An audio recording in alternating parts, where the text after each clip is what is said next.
Shemai everyone, my name is Izzy and I'm going to show you what I do usually to keep fit at home. So to begin with, as you see in the next clip, Maria and I, my roommate, we go for a run. We're about to go for a run. Maria's behind the camera. We run about 5k.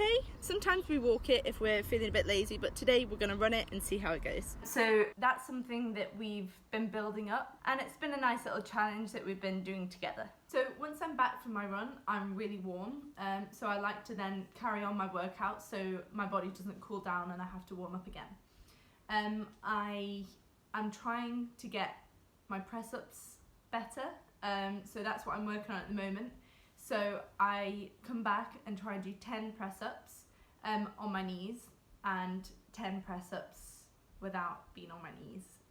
Sometimes I don't make it, but I'm trying to get better and better. And then I either choose my core to work on for that day or my legs. And today I'm doing my core. I try to do a lot of internal core exercises and ab exercises because I feel like that helps me most when dancing, to help with balance and stuff like that. So once I've done my ab exercises, which usually last around 15 minutes, I do a ballet bar, which this is my bar, my kitchen work surface.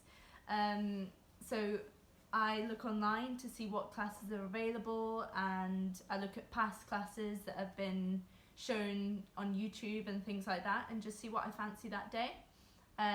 You can, if you fancy doing a class, then you can look on Ballet Cymru's YouTube or Instagram, and we are doing different exercises each day that you can follow. So I hope you enjoyed seeing what I like to do to keep fit. We'd love to see what you do and what you've been enjoying doing whilst you've been at home, how creative you've gotten.